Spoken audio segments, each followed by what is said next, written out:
বাবালে, ও বাবালে, কি খাচ্ছ তুমি?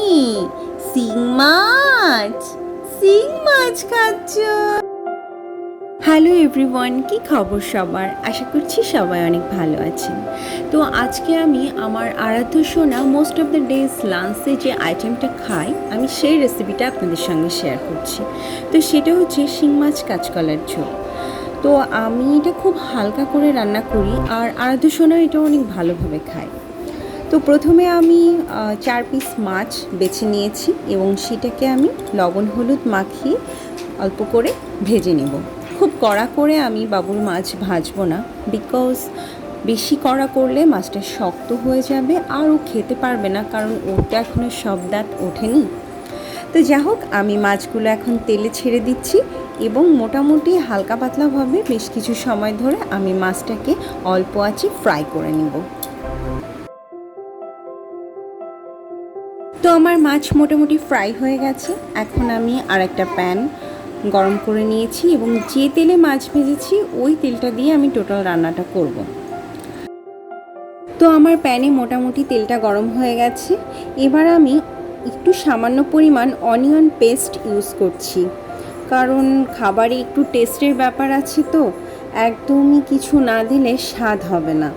তাই সামান্য পরিমাণ অনিয়ন পেস্ট আমি তেলের উপরে দিয়ে দিলাম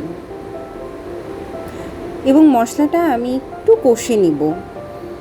এরপর আমি কিউব করে রাখা আলুগুলো একটু ফ্রাই করব এবং আলু ফ্রাই করার সময় আমি সব সময় সামান্য পরিমাণ একটু সল্ট ইউজ করি, কারণ সল্ট দিলে আমার কাছে মনে হয় যে একটু একটু করে ইউজ করলে যে অল্প অল্প করে ওটা খাবারের ভেতর চলে যায়। এরপর আমি কাঁচকলাটাও দিয়ে দিচ্ছি। এবার আলু কাঁচকলা কিছু সময় একসাথে আমি ফ্রাই করে নিব।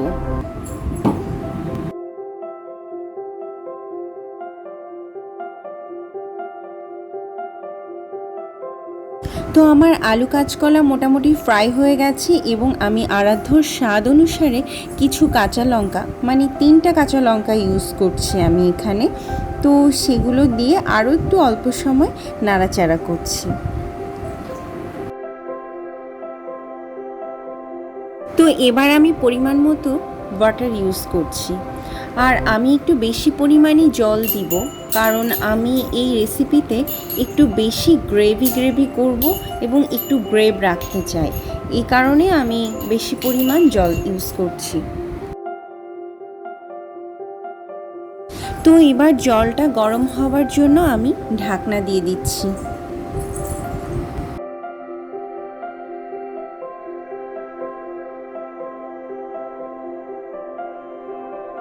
জল ফুটে গেছে আর আমি এখন অল্প পরিমাণ জিরা গুঁড়া এখানে মিশিয়ে দিচ্ছি।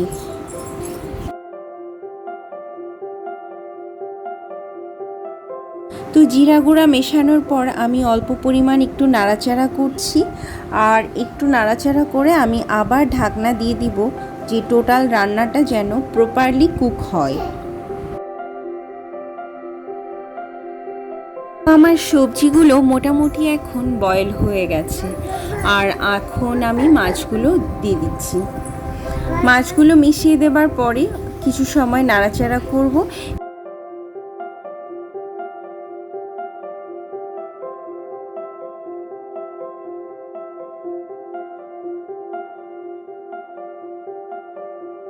তো আমি এখন একটা কাঁটা চামচ ইউজ করছি সব কিছু প্রপারলি কুক হয়েছে কিনা সেটা চেক করার জন্য।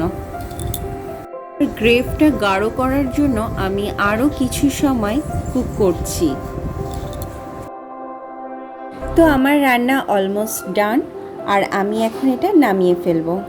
তো আমার এই রেসিপিটি আপনাদের কেমন লাগলো সেটা আমাকে অবশ্যই জানাবেন।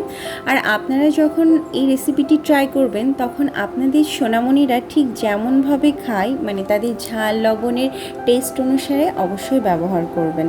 আমি আরাধ্য সোনা ঝাল খেতে পারে বলেই আমি লঙ্কাটা ইউজ করি, কিন্তু অনেক বাচ্চারা আছে যারা এখনও ঝাল খেতে পারে না, অবশ্যই সেখানে ঝাল কম দিবেন। তো যা হোক, আমি আজকের মতো এখানে বিদায় নিচ্ছি। ও হ্যাঁ, আর এই রেসিপিটি আরাধ্য সোনা কেমন খাচ্ছে সেটা একবার উপভোগ করুন। আর সবাই ভালো থাকুন, সুস্থ থাকুন। আজকের মতো এখানে বিদায় নিচ্ছি।